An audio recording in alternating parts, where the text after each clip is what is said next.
Қыз қуу сонау ертеден келе жатқан спорт ойыны. Ертеде қыз қашар, қыз қуалар деп аталғаны болмаса, біздің заманымызға дейін оншама өзгеріссіз жеткен.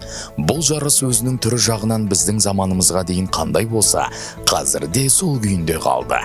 Бағзы заманда жарыс жігіт пен оның қалыңдығы арасында өткізілген.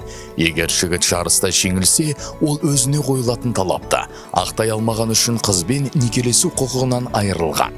Бұл сияқты ескі әдет әлде қашан ұмыт болған. Қазіргі қыз қуу өзінің идеялық мазмұны жағынан одақтағы ұлт республикаларының мәдениетіне енген халықтық спорттардың қай-қайсынан болса да кем түспейді. Қыз қуу бойынша жарысты ұйымдастыру ережесін еске ала отырып, жасалған бұл жүйе мынадай жағдайларда назарда ұстайды. Жарыстың практикалық және техникалық шарттарын айқындау және анықтау.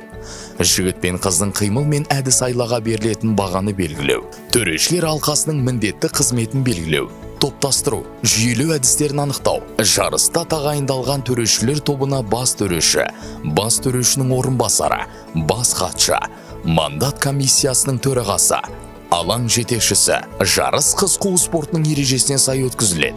Спортшылардың бас киімінен аяқ киіміне дейін ұлттық үлгіде қыз қуу спортына лайықты болуы тиіс.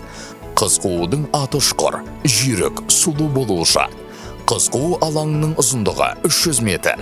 Алаңға қыз бен жігіт шақырылады. Жігіт қыздан 10 метр кейін тұрып жарысқа қосылады. Жігіт қызды қуып жетсе, ережеге сай қыздың сол жақ иығындағы орамалды шығыршықтан суырып алуға тырысады.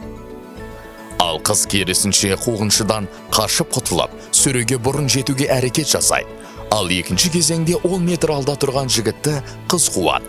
Қуып жеткен жағдайда ережеге сай арнайы қыз қуу қамшысымен жігітті қамшылап, қуып жеткенін белгісін көрсетеді. Жарысқа бекітілген ережеге сай спортшының қуып жеткен уақытын арақашықтыққа бөліп, қорытындысы шығарылады. Қыз қууды қазіргі бағыты мен келешекте де дамудың үлкен спорттық маңызы бар. Ол өзінің маңызы жағынан жастарға дене тәрбиесін беруде бүгінгі талапқа толық сай келеді.